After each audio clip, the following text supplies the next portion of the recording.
बिस्मिल्लाहिर्रहमानिर्रहीम। आज हम अपना नेक्स्ट टॉपिक पढ़ने लगे इलास्टिक एंड इनइलास्टिक कोलिजन। जब भी हेड ऑन कोलिजन होती है, जैसे आपकी बुक में एग्जांपल दी गई है दो टेनिस बॉल्स की जो कि कोलाइड कर रहे हैं, तो जैसे ही वो कोलाइड करते हैं तो क्या होता है कि वो दोनों एक दूसरे के ऊपर फोर्सेस लगाते हैं। एक बॉल दूसरे पर जो फोर्स लगा रहे हैं, अगर हम उसको एक्शन की फोर्स कहें, तो दूसरा बॉल जो पहले पर फोर्स लगा रहा है वो रिएक्शन की फोर्स होगी। यानी कि दोनों एक दूसरे पर इक्वल फोर्सेस लगाते हैं जो कि डायरेक्शन में ऑपोजिट होती हैं। ठीक है, इस कोलिजन के दौरान वो अपनी वेलोसिटीज शेयर करते हैं। अब वो वेलोसिटीज किस तरह से शेयर होती हैं, ये बहुत सारे फैक्टर्स के ऊपर डिपेंड कर रहा होता है, वो हम डिटेल में डिस्कस करेंगे। और जैसे ही उनकी वेलोसिटीज शेयर होती हैं, फोर्सेस लगती हैं, तो वो रीबाउंड होते हैं और रीबाउंड होकर डिफरेंट डायरेक्शंस में मूव करना शुरू कर देते हैं। इस कोलिजन के दौरान कुछ काइनेटिक एनर्जी लॉस्ट हो जाती है, कुछ जो है वो साउंड क्रिएट कर लेती है, कुछ फ्रिक्शन की वजह से लॉस हो जाती है। ठीक है, तो इस तरह जो है कुछ बॉल्स का पाथ डिस्टॉर्ट कर देती है। तो इस तरह काइनेटिक एनर्जी का कुछ पोर्शन जो है वो वेस्ट हो जाता है इन कोलिजन्स के दौरान। अब हम उसी काइनेटिक एनर्जी के बेस पे कोलिजन्स की दो कैटेगरीज करते हैं, दो कैटेगरीज में डिवाइड करते हैं। एक वो कोलिजन होती है जिसमें काइनेटिक एनर्जी कंजर्व नहीं रहती, मतलब कुछ पार्ट जब उसका लॉस हो जाएगा तो बिफोर कोलिजन जो काइनेटिक एनर्जी थी वो कुछ और होगी, और आफ्टर कोलिजन जो काइनेटिक एनर्जी थी जाहिर है वो कुछ और होगी, वो उससे कम होगी। इस तरह के जितने भी कोलिजन्स हैं जिनमें काइनेटिक एनर्जी डिफरेंट फॉर्म में लॉस्ट होती है, उन कोलिजन्स को हम कहते हैं in elastic collision. A collision in which the kinetic energy of the system is not conserved is called as inelastic collision.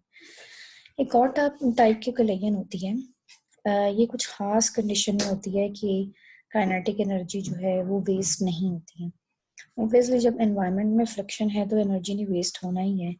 कुछ रिस्ट्रिक्शंस हम लगाते हैं, कुछ खास कंडीशंस होती हैं जिसके अंदर कोलिजन्स के दौरान काइनेटिक एनर्जी लॉस नहीं होती। इस तरह के कोलिजन्स जो हैं उनको हम कहते हैं इलास्टिक कोलिजन्स। ठीक है, दो तरह की कोलिजन्स हो गई, एक इनइलास्टिक जिसमें काइनेटिक एनर्जी कंजर्व नहीं रहती, और एक इलास्टिक कोलिजन जिसमें काइनेटिक एनर्जी कंजर्व रहती है, यानी कि बिफोर कोलिजन और after collision kinetic energy same रहेगी। ठीक है, एग्जांपल दी हुई है कि एक हार्ड बॉल ड्रॉप करेंगे एक मार्बल फ्लोर पर, तो वो रीबाउंड होगी ऑलमोस्ट उसी पोजीशन तक रीबाउंड होगी जहां से आपने उसको थ्रो किया था। तो इसमें जो है इस कोलिजन के दौरान बॉल की और फ्लोर की कोलिजन है उसके दौरान काइनेटिक एनर्जी का लॉस जो है वो ऑलमोस्ट ना होने के बराबर होता है, निग्लिजिबल होता है। ठीक है, तो इस तरह की जो कोलिजन है वो इलास्टिक कोलिजन्स कहलाती हैं। जबकि एक हार्ड बॉल ऐसा होता है जिसको आप थ्रो करते हैं तो वो रिबाउंड नहीं होता, वो फ्लोर तक ही रहता है। ठीक है, उस तरह के कोलिजन्स जो है वो इनइलास्टिक कोलिजन है। एक और बहुत अहम चीज़ है कि मोमेंटम और टोटल एनर्जी जो है सारी कोलिजन्स में सेम रहनी चाहिए, सेम रहती है, क्योंकि टोटल एनर्जी की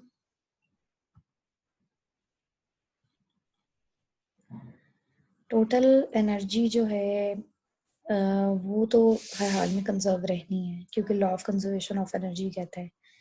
इसी तरह टोटल मोमेंटम है वो भी कंजर्व रहना है law of conservation of momentum के अकॉर्डिंग। ठीक है, तो ये दोनों चीजें चाहे इलास्टिक कोलिजन हो इनइलास्टिक कोलिजन हो कंजर्व रहती हैं। हाँ, जब हम बात करते हैं इलास्टिक इनइलास्टिक की तो उसमें काइनेटिक एनर्जी की कंजर्वेशन जो है वो डिस्कस की जाती है। ठीक है, तो इलास्टिक कोलिजन में मोमेंटम तो कंजर्व रहेगा ही, टोटल एनर्जी भी कंजर्व रहेगी, साथ साथ काइनेटिक एनर्जी भी कंजर्व रहेगी। ठीक है, जबकि इन इलास्टिक कोलिजन में मोमेंटम और टोटल एनर्जी कंजर्व रहेंगी जबकि काइनेटिक एनर्जी कंजर्व नहीं रहेगी। तो ये थी दो टाइप्स की कोलिजन्स। अब हम इनको एक्सप्लोर करने के लिए इलास्टिक कोलिजन ले रही हैं वन डायमेंशन में। वन डायमेंशन मीन्स आप एक्स एक्सेस कंसिडर करें, आपकी मोशन जो है बस उसी एक्सेस में फिक्स है। ठीक है, तो उसके लिए जो है हमने एक सिस्टम किया है जिसमें दो बॉल्स हैं, ये आपको नजर आ रहा होगा। एक का मास m1 है, एक का मास m2 है। m1 वेलोसिटी v1 से मूव कर रहा है और m2 वेलोसिटी v2 से मूव कर रहा है। अच्छा, अब इनके दरमियान कोलिजन होगी। कोलिजन के बाद उसी तरह फोर्सेस लगेंगे एक दूसरे पर, और आफ्टर कोलिजन जो है वो m1 की वेलोसिटी v1 प्राइम हो जाती है और m2 की वेलोसिटी v2 प्राइम हो जाती है। अब इस सारे सिस्टम के ऊपर हमने जो कि इलास्टिक कोलिजन है, लॉज अप्लाई करने हैं। उसके बाद देखेंगे क्या रिजल्ट्स क्या आते हैं। बेसिकली इस टॉपिक के अंदर हमारा टास्क है कि हम आफ्टर कोलिजन जो वेलोसिटीज एक्सचेंज होने के बाद वैल्यूज आई हैं वेलोसिटीज की, वो फाइंड करें।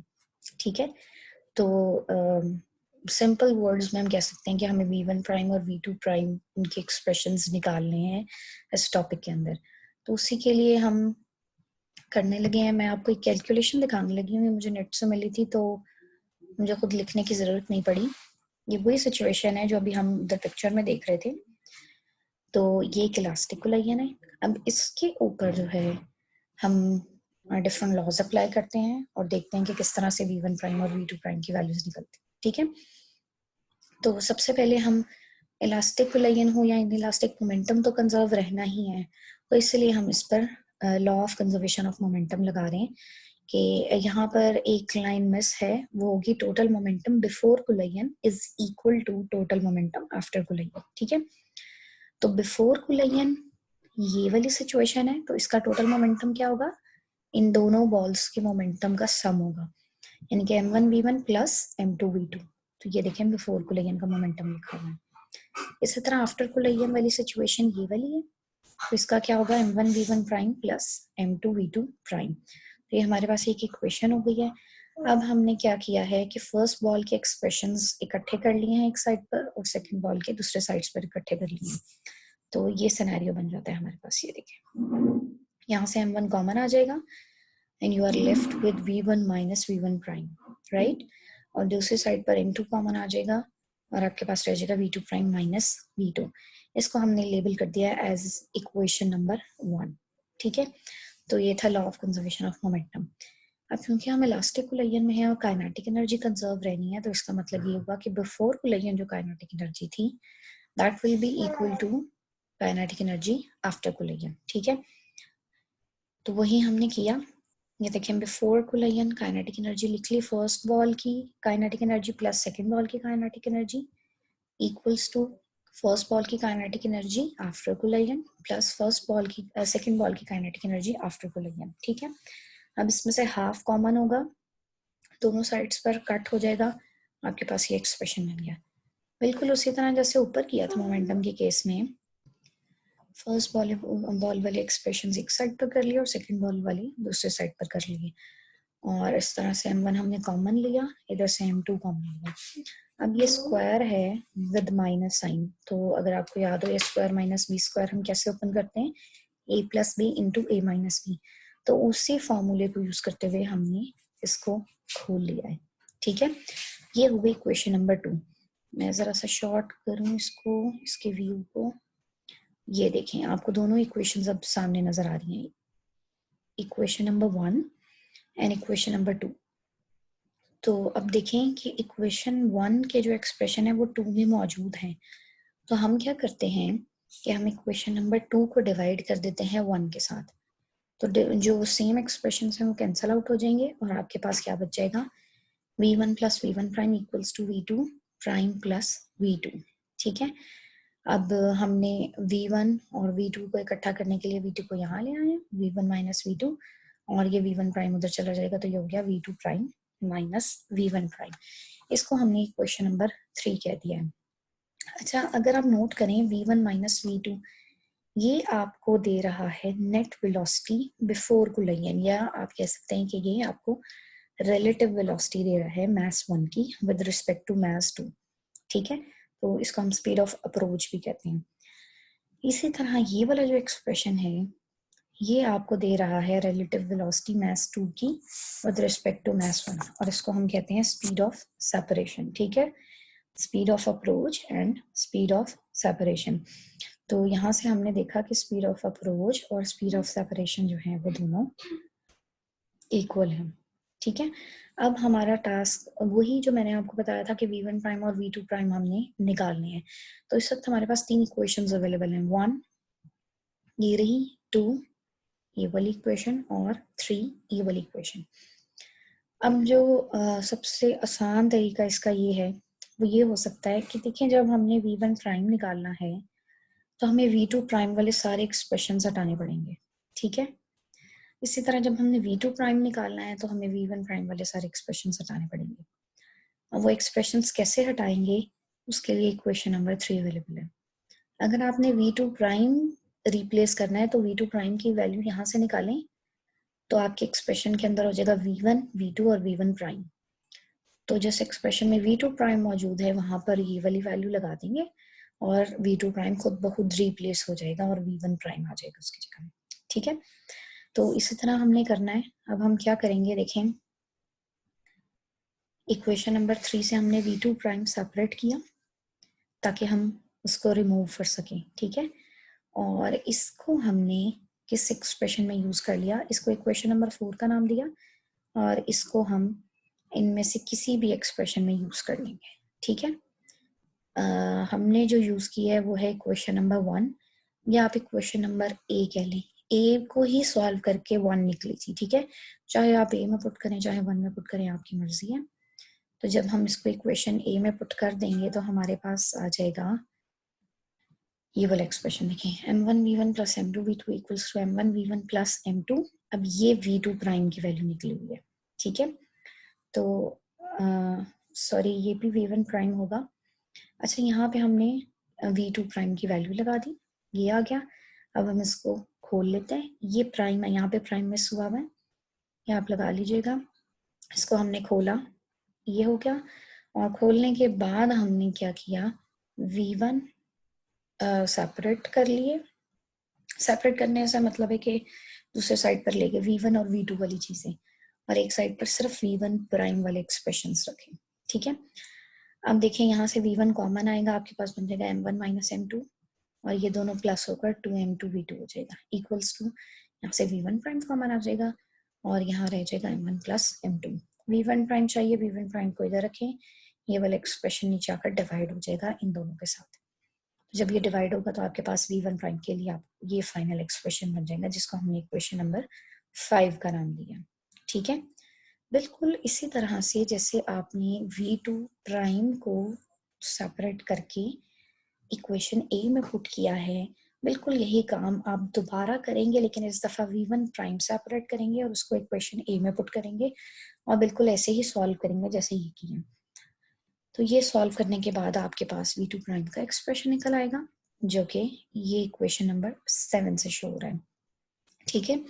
तो जो हमारा डिजायर टास्क था कि हमने आफ्टर कोलिजन वेलोसिटीज फाइंड करनी है v1 प्राइम और v2 प्राइम, वो पूरा हो गया। अब हम इन इक्वेशंस को देखते हैं कि ये हमें क्या रिजल्ट देती हैं डिफरेंट केसेस लेकर, ठीक है। तो जनाब केस नंबर 1 है जिसमें हमने अज्यूम किया है कि m1 और m2 दोनों बराबर हैं और इन दोनों को जनरली हमने m कह दिया, ठीक है। दोनों बॉल्स के मासेस बराबर हैं, एक की वेलोसिटी v1 है दूसरे की वेलोसिटी v2 है। जब कोलिजन होगी तो फिर क्या होगा, उसके लिए जो हमने इक्वेशन ऊपर निकाली थी 6 और 7, ये सॉरी 5 और 7, यानी कि ये एक्सप्रेशन और ये एक्सप्रेशन, इन दोनों को सॉल्व करके देखते हैं m1 equals to m2 equals to m के लिए। तो जब हम 5 और 7 को सॉल्व करेंगे तो हमारे पास देखें क्या आ जाएगा,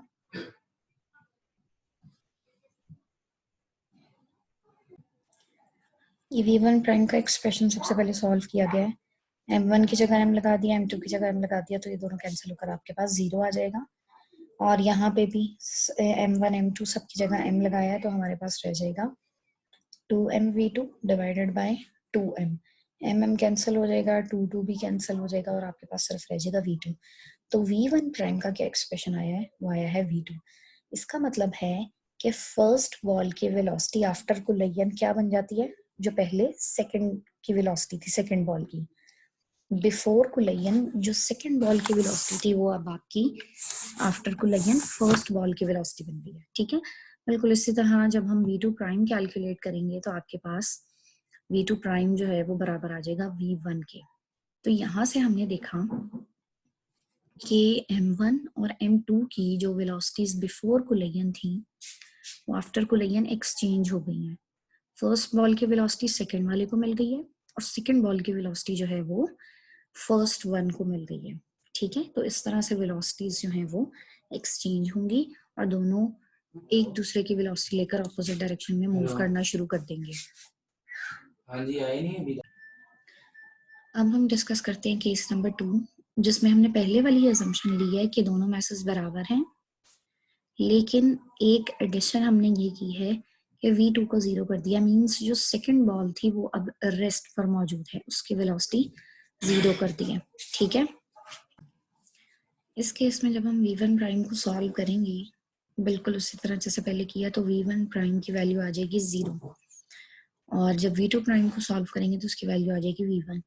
पिछले केस में हमने देखा कि जब मैसेज इक्वल थे तो वेलोसिटीज एक्सचेंज हो गई थी, तो इसी तरह यहाँ भी ऐसे ही होने चाहिए, यानी कि v1 प्राइम जो है, जो फर्स्ट बॉल की वेलोसिटी है वो अब 0 हो जानी चाहिए और v2 प्राइम जो है उसको पहले बॉल की वेलोसिटी यानी v1 के बराबर हो जाना चाहिए। तो देखिए सेम रिजल्ट्स आए।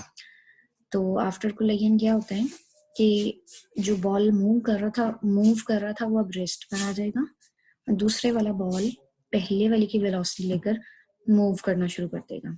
ठीक है, तो इस तरह से हमारे पास ये रिजल्ट आ गया। अब हमने केस 3 जो है उसमें मैसेज डिफरेंट कर दिए हैं। मैसेज में डिफरेंस आ गया। अब एक को हम कहेंगे कि वो हैवी है और दूसरा जो है वो उसके मुकाबले में बहुत ज्यादा लाइट है।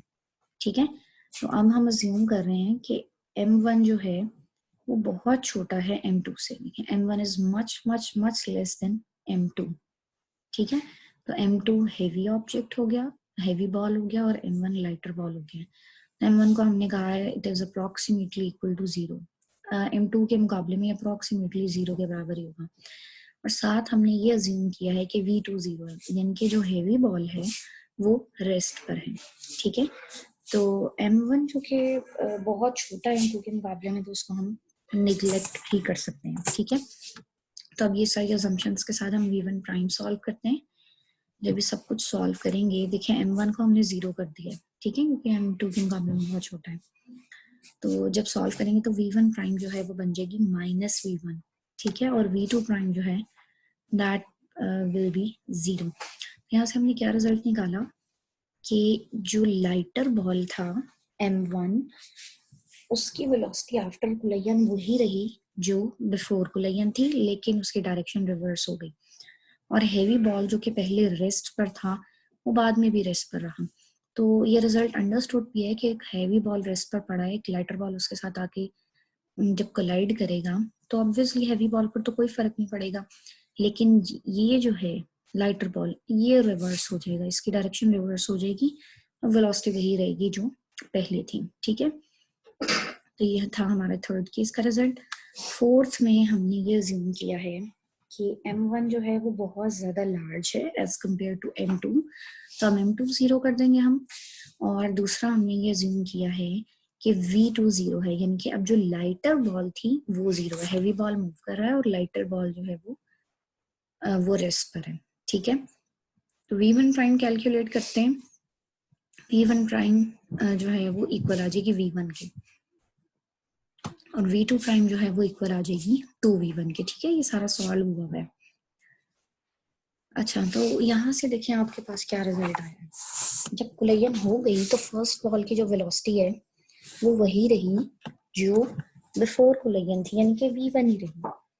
जबकि जो सेकंड बॉल था, जो लाइटर बॉल था, उसकी वेलोसिटी आफ्टर कोलिजन क्या हो गई, वो फर्स्ट बॉल की वेलोसिटी के डबल हो गई, यानी कि पहले वो रेस्ट पर था, जैसे ही हेवी बॉल आके उससे कोलाइड किया तो ये डबल वेलोसिटी के साथ मूव करने लगा। ठीक है, तो यही होता है कि जब एक हेवी ऑब्जेक्ट लाइटर ऑब्जेक्ट को कोलाइड करता है तो लाइटर ऑब्जेक्ट ज्यादा स्पीड से मूव करने लगता है। तो ये थी elastic collision in one dimension, इसमें हमने डिफरेंट केसेस स्टडी किए हैं और देखें कि किस तरह से हम v1 प्राइम और v2 प्राइम को जज कर सकते हैं। Thank you.